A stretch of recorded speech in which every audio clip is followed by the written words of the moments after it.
way.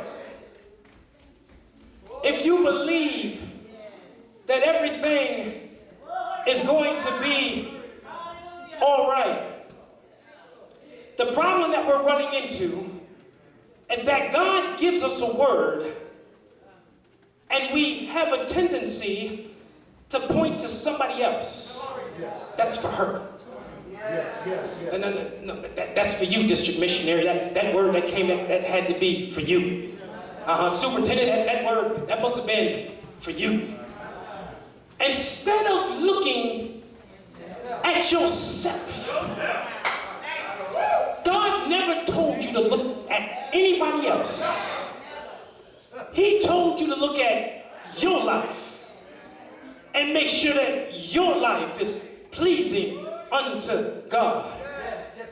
Yes, the word came and it blessed this daughter, but she wasn't the only one. You gotta understand that when God blesses in a service, He doesn't just send one blessing.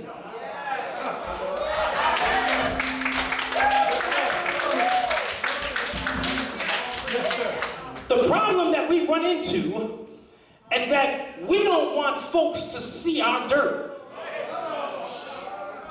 We don't want folks to see that I'm hurting just like he's hurting. Or yeah, I've got problems in my life too. Because I want everybody to see me as the holier than thou individual that I try and portray myself out to be. I'll keep the mask on my face so you can't really see the pain on my face. But God is trying to tell you tonight that not only can He take you out of your pain, but He can give you a new face. He can give you a new look. See, what you must understand is when I preached this message to myself, I turned to my daughter, my oldest daughter. She's not with us on today, but I turned to Brittany and I told Brittany, this is the last time you're going to see me like this. This is the last time that you're going to see me like this. I had a rough 2 weeks at my job. And what you were asking, that title, is a fancy title that says it makes me responsible for over 15,000 people. Jesus. The Northeast District, I'm responsible for the development of over 15,000 people. And when it doesn't go right, come on, sir. When it doesn't go right, folks begin to point fingers. And guess where the finger always lands? On the trainer and the instructor. Things didn't get filled out properly. Well, whose fault was that? Oh, that was William's fault. We don't have those profiles the way we're supposed to have them. Whose fault is that? That's William's fault. Now, I had the district manager, Arch, talk to me and wanted to know why I didn't have the portfolio together for her. And I said, Ivy, your 7 staff members haven't completed the profiles so that I can pull the information and provide it to you. Now, you gotta understand, her staff members are 2 pay grades above me. She is 3 pay grades above me. But I still have the responsibility to keep all of them in line. And when it went bad, oh, it went bad. Oh, it went bad. It went so bad to where she told the district HR manager, have Williams in my office Friday morning. She's 5 hours away from me. Have him in my office because I want to know why this work isn't done.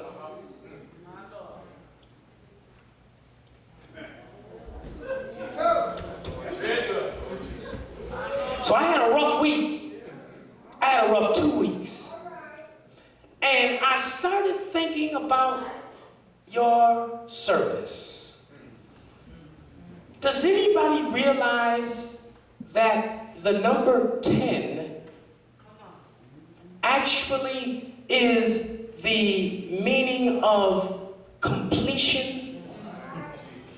And when you look at the holiness of the number 10, it ties two numbers together. It takes the number 7, which is God's finite number, and it takes the number 3, which is God's always blessing number. And when you pull 10 together, it is the first number that has to be separated because of the blessings that are coming from it. 10 is the completion. So when you look at where you are right now, it is the completion of whatever the suffering was that you were going through. It is the completion of whatever the anger was that you were going through. It is the completion of whatever the suffering is that you had to deal with. And what you must understand is that after 10 is 1. And what is 1? God. If you take the suffering, if you take the hurt, if you take the pain, realize that after it's all over,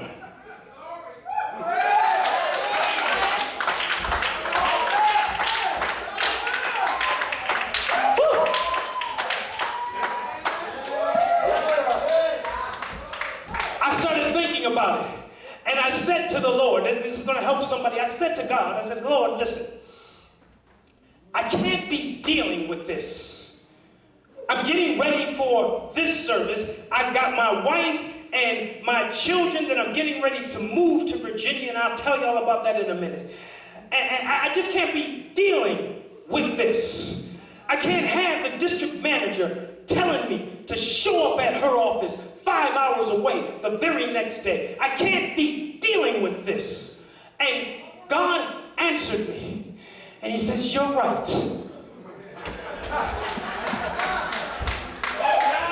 He said, you're right. Let me deal with it. I don't know who I'm talking to. You've been going through some things in your life. You've been going through some situations, and you've been pounding and screaming, I can't deal with it anymore, Lord. I can't take it anymore, God. I can't handle it anymore. And God said, you're right. Let me deal with it. Let me handle it. Let me take it. Don't you take it anymore. I spoke to it, and I said, Lord, that's when I told my daughter, this is the last time you're going to see me like this. This is the last time I'm coming home fussing with you all about this. The last time I'm going to be angry over something like this. The very next day, I went back to work. And when I went back to work, I had corporate call me. And they said, no, I take it back. The region called me. The region called me up and they said, Williams, I need to have these profiles corrected. And I said, well, and the guy's name was Bill. Bill, I can't get, and when I said I can't get, he says, stop. He says, I know what the problem is. I know Ivy hasn't done the work that she has to do, and I know the staff members haven't done what they have to do. So I'm telling you right now, Williams, call Ivy up. No, don't call her up. Give me her number. I'll call her up.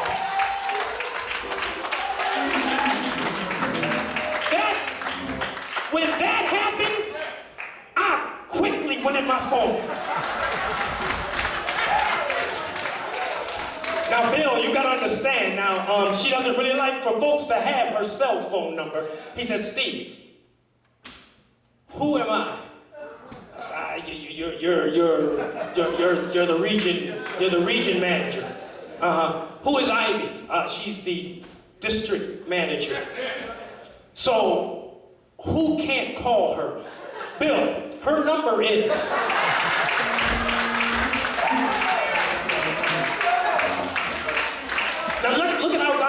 things out. After I gave Bill the number, that was at 6:58 in the morning. On Thursday morning, he called me, 6:58. At 8:45, 45 minutes later, my boss is calling me from corporate. And she goes, Steve, I need for you to tell me what the problem is. Now, I try to protect people as best I can. I try to give folks as many chances as I can. But when my boss tells me, I need to know what the problem is, I explained the problem to her. She says to me, hold on, I'm going to call you back in about 30 minutes. 30 minutes goes by. Carrie, that's my boss, she calls me up and she says, sit down, Steve. I need you to do this. I have Ivy's ID and I have her information. I need for you to take the names of the people that she needs to fix so that you can get these profiles together. I need all 7 of their names.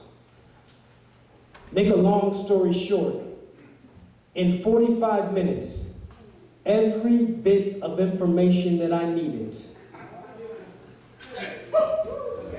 every bit of information that I needed was at my fingertips. One click of the mouse, and I had stuff printing out of the computer. My boss says to me, don't you worry about it. I heard that you were the person that was the problem with this, but now that I've had a couple of conversations with the region, I realized it wasn't you. Look how God works things. I need you to recognize when God says to me, don't you worry about it, let me handle it. Now I could have been foolish and handled it myself. I'm trying to help somebody that when God tells you to let him handle it, who am I talking to right now? Somebody out here, there's 2 or 3 of you that realize that God is telling you to let it go. And you keep finding yourself dabbling in it, trying to fix it. God is saying, stop it. And let me handle it. It's time for you to get up from the spot that you're in. Because God is a spot remover. I got a feeling everything is going to be all right. All right. I'll say this to you, and we're going to close this up. Daughter, I appreciate you standing up. Now I just need, there's another 10 of you that are standing in the room, that need to stand to your feet, because this message that was delivered, you can relate to it.